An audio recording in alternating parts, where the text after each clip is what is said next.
Hey, what's up guys, aarava here, and welcome back to another episode of my F1 23 My Team Career Mode. This is episode number 20 today for the Mexican Grand Prix in Season 1. If you guys did miss the previous one at the US GP, then be sure to go check that one out before you see this one. We had a very chaotic first ever sprint race around COTA, which involved a red flag, which was quite biblical for us, with a really great restart, set us up for a great finish in 4th place, which turned into the second row for the full Grand Prix, and it was looking good to actually gain points on McLaren in the Constructors' Championship.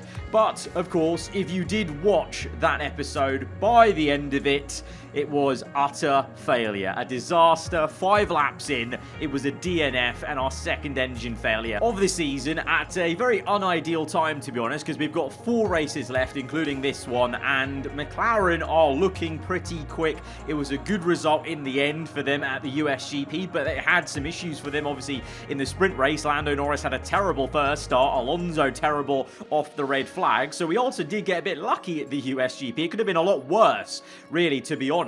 So going into the next 4 rounds, obviously we're still looking to adapt as many parts as we can. We have earned over 2,000 R&D in the last episode in the practice programs, etc. So we're going to go ahead and purchase some more adaptations, because I think, honestly, if there is half a chance to maybe get one upgrade on this car for this season into the last race, we're going to have to take it, even if it means maybe losing it over the winter break, just to try and help us out, because I'm very worried at how quick McLaren are, and it just takes one race where they're, not even very high, 4th and 5th alone, and if we're, not in the points or just getting 1 or 2 points, it's a big difference. They've already bridged the gap by a quarter. The gap was 40 points. I think they got 14 points on us last episode in the full Grand Prix, so they can turn that around in the next 4 races. They've already got a quarter of that gap. So yeah, frustrating times there.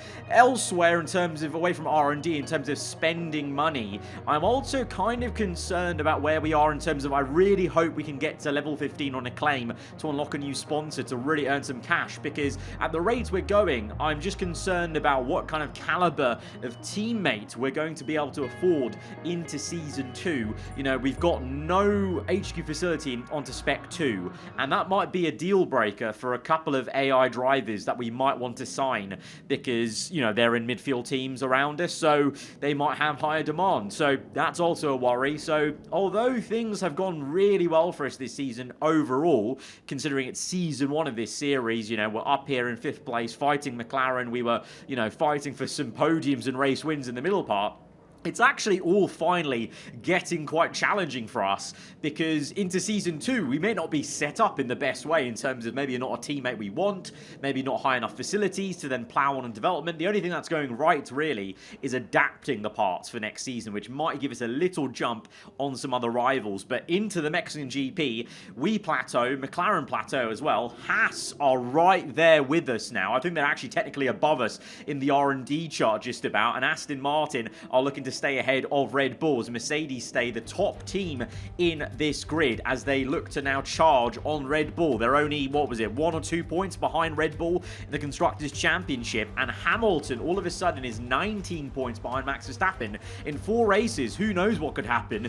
I reckon with the pace Merc have actually genuinely showed in the last couple of races, I think it might be game on. I think we've got a very exciting title fight on our hands between Verstappen and Hamilton once again. For us, we've got that interesting battle with McLaren and looking to go well here in Mexico. Now, Mexico, when it first came into the F1 calendar, I really didn't like it. It then grew on me, and it ended up being one of my favorite races on the game in terms of the pace I can show around here, but also just the racing you get come Sunday, basically, every season, no matter what, in the last couple of F1 games. But on this game, this circuit, although we're going well right now in Q1, we're gaining about 1.1 seconds, but that's also because it took me so long to get used to the circuit after that first flying lap.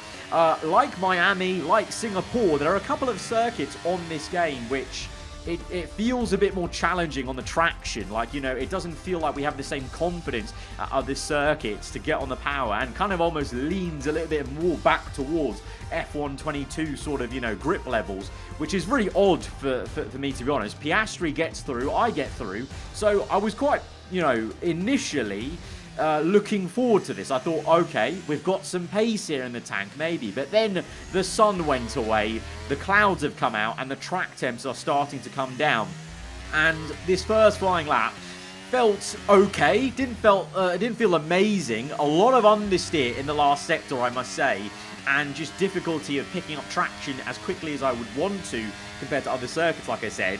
And in the end of it, our second flying lap, we go green in the first, green in second, only marginally though, and in the third sector we gain, what was that, 5 thousandths of a second, and we're down in P13. We've done a pretty similar lap time to in Q1, but I could not find any improvements on those first two runs compared to that kind of first lap time in Q1. Piastri's quite similar to me, so maybe that's just where the car is, which is more concerning actually, but we were out of time because it started to rain very suddenly. I thought, okay, there's maybe a bit of time left to go out for another lap, but no, that was it. So, quite astonishingly, we're just knocked out in Q2 again, just like we were in the US GP. But this time, I'm really scratching my head at where the pace went. The car really didn't feel particularly amazing in Q2 there either on that second flying lap. Maybe that's because the rain was on the way, or the track temps, like I said, were going down.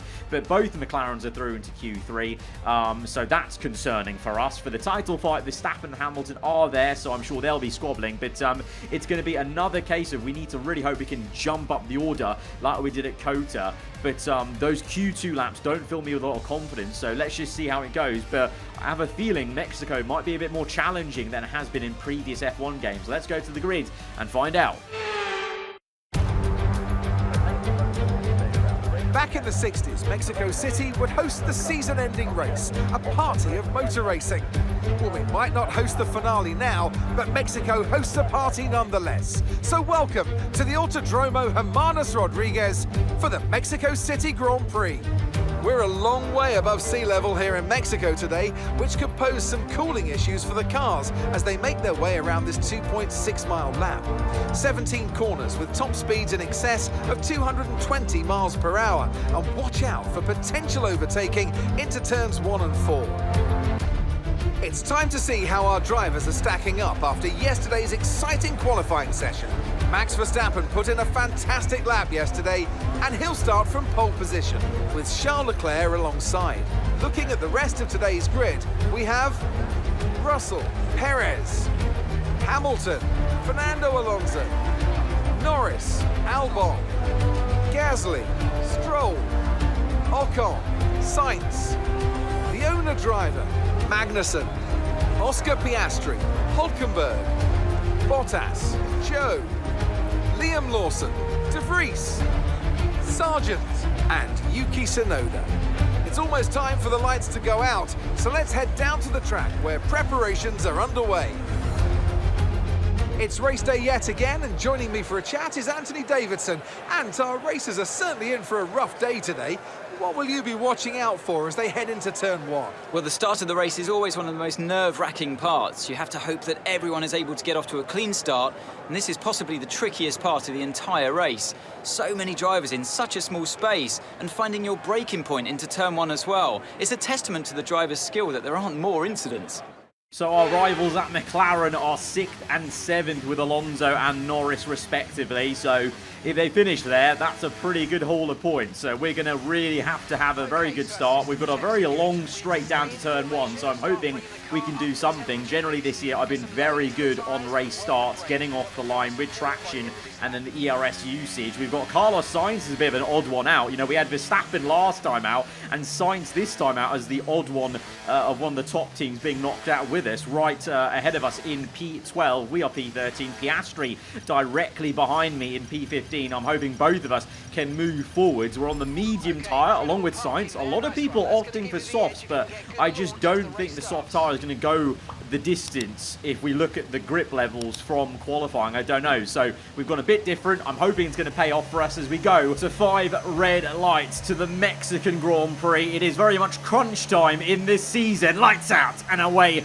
we go. It's a good start for us. Few slow pokes ahead. Norris being one of them. Once again, the McLaren's having a bit poor traction, and now we're trying to make a move to the inside. Sainz is going to dart through to block that off. We have to counteract and go to the outside. outside then, that might work better for us, but very fine stuff. Alonso is 3 wide with Hamilton and Perez. We've dived down the inside of Norris over the curb. We've been hit on the rear end by Lando Norris. Desperate times call for desperate measures, and that was a very desperate move from me, but equally a desperate move from Norris to alternate contact to try and keep this going. We're neck and neck. Alonso has just got the Red Bull, I think, of Perez and is battling Lewis Hamilton as we manage to just hold on just about to P8.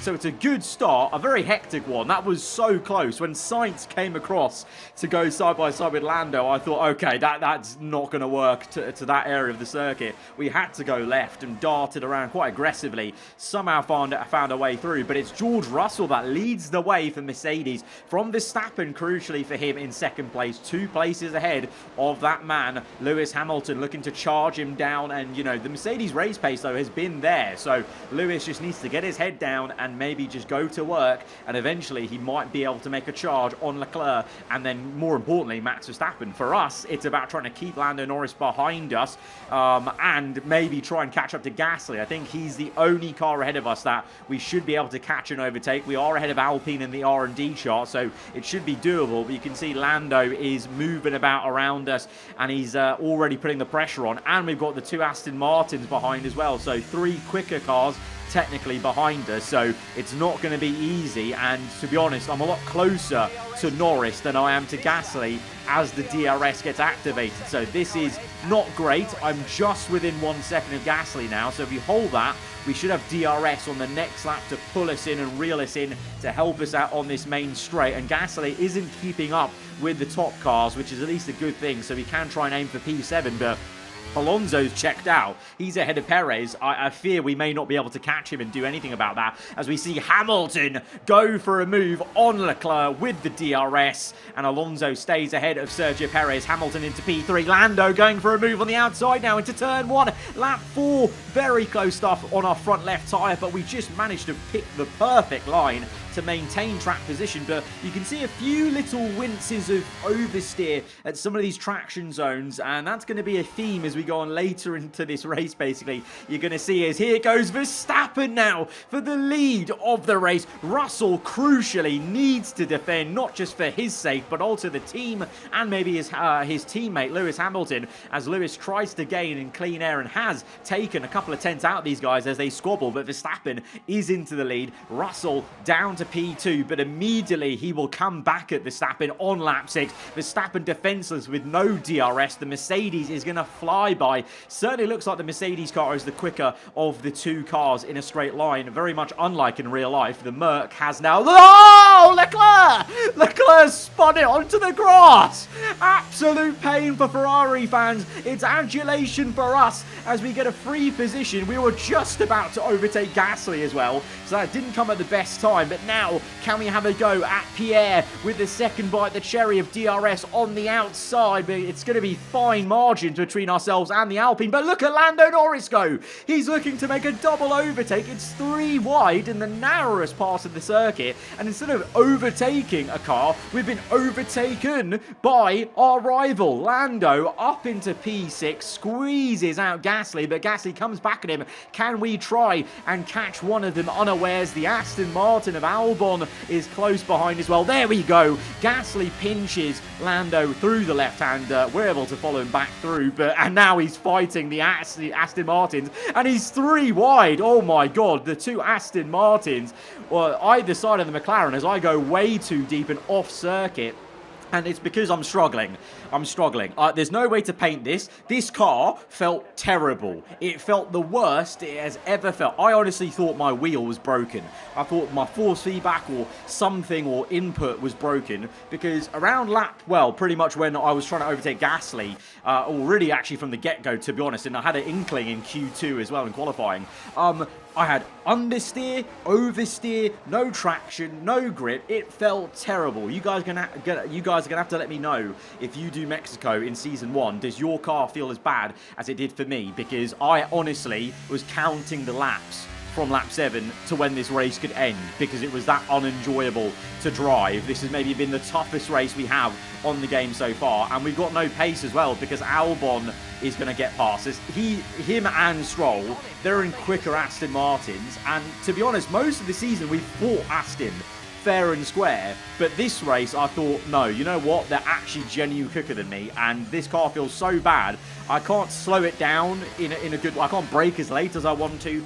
Every turn in sector 3 I'm having to go full lock or so much further on the steering wheel just to get the nose turned in. Like, this corner feels so bad for me right now, and I had no explanation of it. We're going to get Stroll back, I think, with DRS here, because he's a sitting duck without DRS for himself, so it's a bit of a futile effort. We'll re-overtake him, but to be honest, I'm just looking now. All this race is going to be is probably limit the damage and try and maintain P9 ahead of Lando Norris. Alonso's up and gone in the top 5, so that's going to be some big points for McLaren.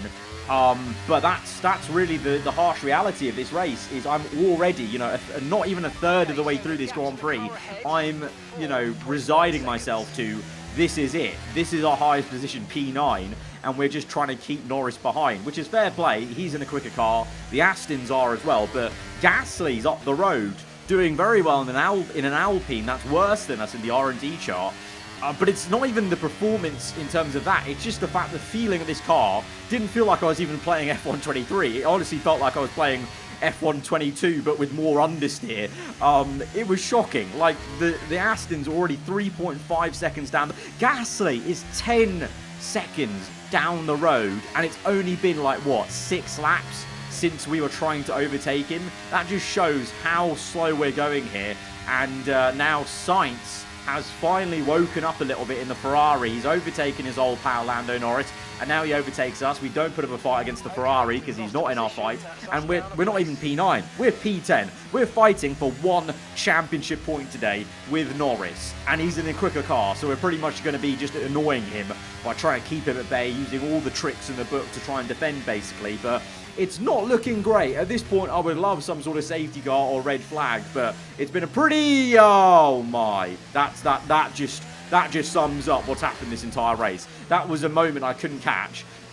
There was no balance. There was no balance in this car. It felt like a Williams car at the start of Season 1. It was a joke. Lando goes round the outside. We make a little bit of contact. We're trying to keep it to the inside. A little bit of a love tap on the tyre sidewall to keep ahead of him in P10, but there's no confidence for me right now in this race into any brake zone, mid-corner getting the power on. The traction this McLaren has out of the final corner is ridiculous compared to us.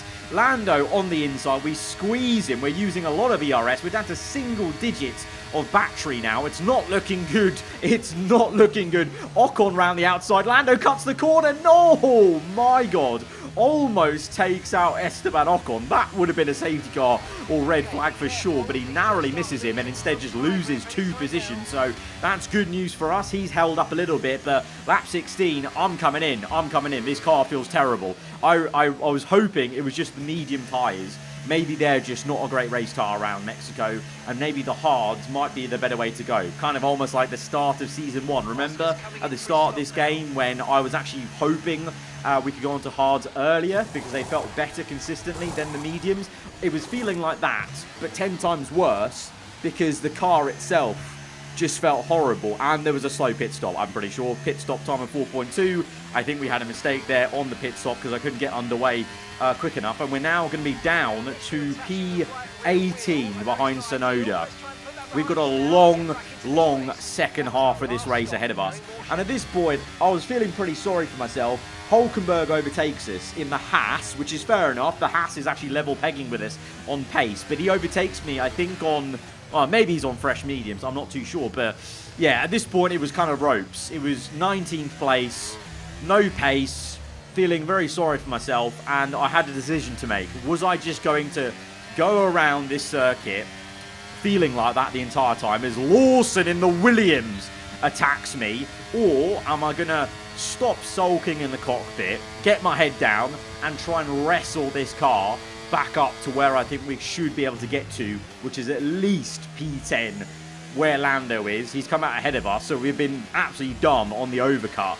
So I had to make a decision, and I decided to get my head down. So we're going to just try our best to wrestle this car through the corners. Meanwhile, Hamilton looking to close up on Verstappen. Russell is in the pits. He's come out behind both of them, so the undercuts worked for Lewis and Max. But here we go. It's Hamilton versus Verstappen, and Hamilton gets up into P1 of this race. Verstappen second. Russell's lost out on the pit stops, down to third. Alonso is in P4. That's worrying, so that motivates me a lot to send it on Hulkenberg.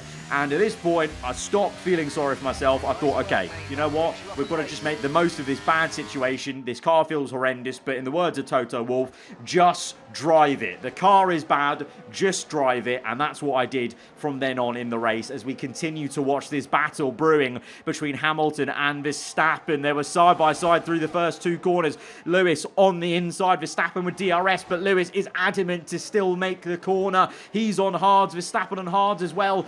Russell's now caught up to them as well. So all of these guys are going to the end of the race. So this is it. This is the proper battle for the race win. And they're still side by side through this entire sector. Hamilton on the inside. He's going to get the advantage. Squeeze Max out. But the Red Bull does not give up the position. This is insane stuff. They've been side by side for most of that entire lap. Verstappen stays ahead for now. But Lewis on his back end as we catch up to now Sargent being overtaken by Tsunoda.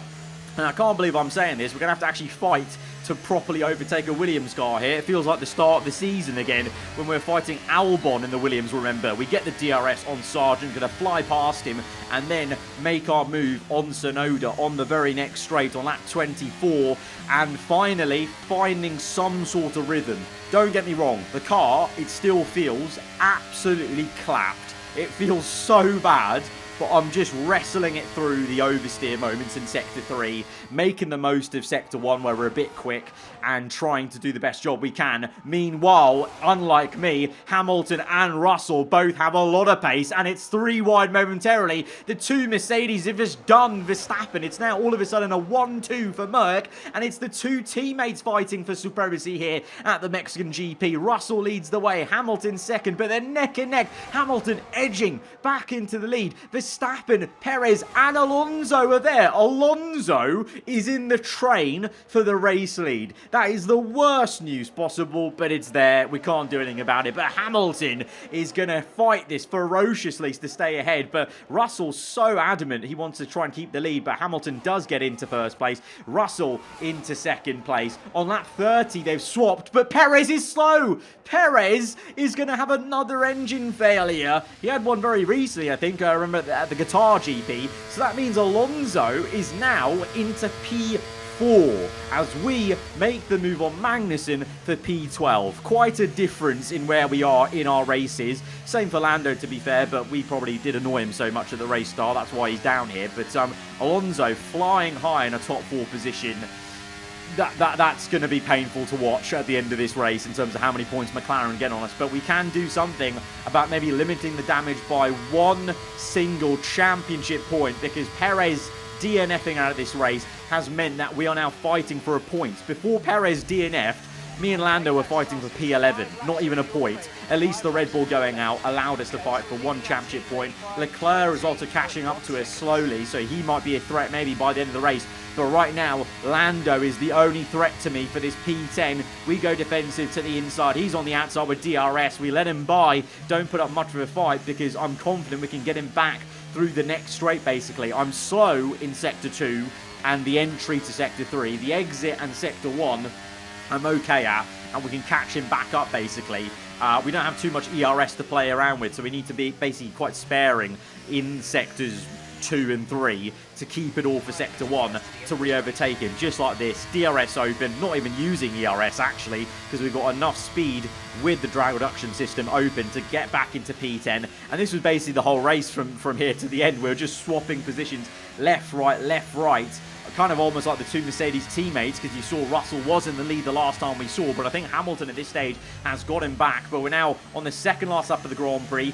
Norris struggling a little bit there actually on the entry, because he drifted a little bit. So we've got a bit... Oh, no, we've got our own oversteer moment. We're both struggling for tyres, it would seem like, on the second last lap of the Grand Prix. So we'll have to wait on to the last lap of the race. And a late issue for Alpine as Ocon is in off his medium tyres. He doesn't have the tyre wear for it, and he was maybe worried about a puncture. So Lando's up to P9, we're up to P10. So now all of a sudden we're fighting for double the points we were. So this is a crucial overtake to get up into P9 on the last lap of the GP.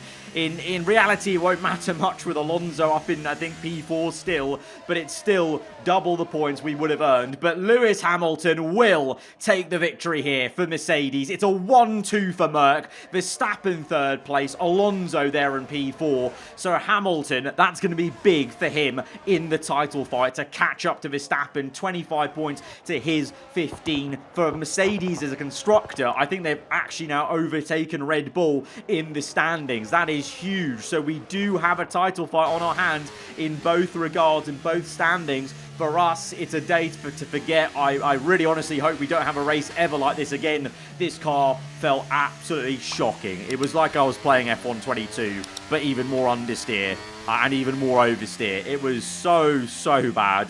I'm glad to be at the end of it. What a struggle. We fought so hard, picked ourselves up in the middle of the race just to come back for 2 championship points, which won't matter versus Alonso's 12. So, tough times, tough times. And Mercedes have pulled off a great victory here today. Anthony Davidson, how do you think they were able to set themselves apart today? I feel like consistency was probably the key today. There's being quick, and then there's being quick lap after lap after lap. If you can do that, you can capitalise on other people's errors without making many of your own. And that's an approach that can push you a long way up the field. After an excellent performance at the Grand Prix, I'm sure there'll be plenty of celebrations tonight amongst the Mercedes team, and they certainly deserve it. Lewis Hamilton wins the Mexican GP. It's a 1-2 for Merck. That will take them to the lead of the Constructors' Championship with Perez DNFing. That's big for them. For Red Bull, it's game on. And Mercedes, honestly, I think I wouldn't actually bet against them to see this home for the Constructors' Championship. For the drivers, it's going to be interesting because Max is still up there, but Lewis has all the momentum. Merck have all the momentum, and he's been winning a lot of races recently, and he, I think, will be within a couple of points now of Max, or at least like just over 10 maybe potentially. Let's have a look there. But on the race results, Fernando Alonso P4, 12 points for McLaren. We get 2, Norris gets 1, so we only cut the gap by 1 point basically that Alonso has. So I think McLaren gain 11 points on us. Alonso and myself are actually level on points. That is incredible. Level on points. That's insane stuff. Hamilton is now under 10. He's 8 points to Verstappen. 3 races to go. The form he's in. It's game on. We have officially got Verstappen v Hamilton 2.0 from 2021 into 2023 here on the game. That is so exciting, but it's not great for us in the Constructors' Championship because McLaren now are 132. We're on 148. So what's that, like 16 points? They're 16 points behind us, and they keep gaining about 10 points on us per race. So we really need a good Grand Prix. Either next race or we need a last 2. Vegas, a new circuit. That might be a mad one to maybe gain some points on them. But I'm worried. I'm worried at the pace of McLaren. It's certainly it's not gonna be an easy ending, and certainly it's not already over in terms of where we know we're gonna finish. So do stick around for the entire last few races of this season because it's game on. 5th place is not guaranteed here. But guys, if you have enjoyed that video, be sure to hit the like button. Let me know what you thought in the comments below. If you're around here, then do get subscribed for weekly Formula 1 content. I'll see you guys next time. Goodbye.